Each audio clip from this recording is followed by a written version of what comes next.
Ang Ebanghelyo ngayong Miyerkules, ika-26 ng Pebrero, ay nagmula kay San Marcos.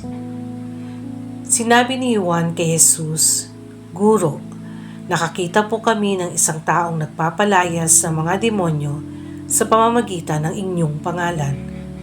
Pinagbawalan namin siya dahil hindi natin siya kasamahan." Ngunit sinabi ni Jesus, "Huwag ninyo siyang pagbawalan sapagkat ang taong gumagawa ng himala sa pamamagitan ng pangalan ko ay hindi magsasalita ng masama laban sa akin pagkatapos gawin ito. Sapagkat ang sino mang hindi laban sa atin ay panig sa atin." Ang mabuting balita ng Panginoon.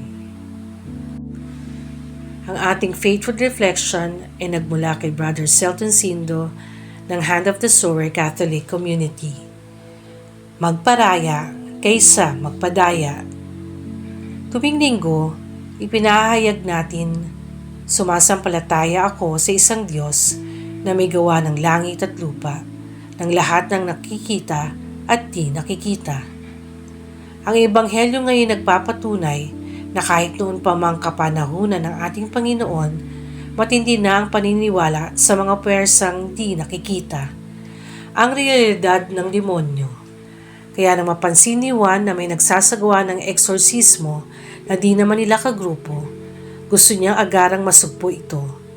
Tiyak, gayon na lamang ang kanyang pagkabigla nang siya naman ang pagsabihan ni Jesus na ang sino mang hindi laban sa atin ay panig sa atin.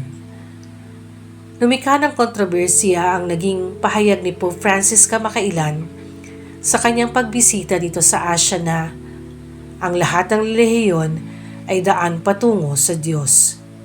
Itinuturo pa ng inang simbahan na ang mga di-katoliko na naghahanap sa Diyos ng taos at tapat sa kanilang puso at audyokan ng kanyang grasya, ayon sa kanilang nalalaman sa pamamagitan ng dikta ng kanilang budhi, ay maaaring makamit din nila ang walang hanggang kaligtasan. Ang pintuan ng kaligtasan ay bukas sa lahat. Alalahanin din ang babala ni Apostol Santiago, sapagkat saan man naghahari ang inggit at makasariling hangarin, naghahari din doon ang kaguluhan at lahat ng uri ng masamang gawa. Kaya mas mabuti na ang magparaya kaysa magpadaya, bunga ng inggit at udyok ng masama. Manalangin tayo. Panginoon, palayain mo kami sa pagmamataas at inggit upang aming masapit ang kahariang makalangit. Amen.